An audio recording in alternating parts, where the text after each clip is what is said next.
Who's your best friend? It's Jenny. She's my best friend. What does she look like? She has shoulder-length brown hair. I just love her lovely smile. How and when did you meet? I first met her when we were in high school. How often do you see this friend? I see her every day.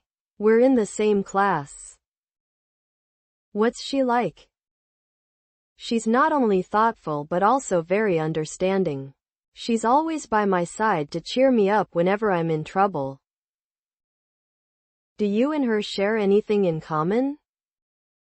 Yes, a lot. We both love shopping and playing sports.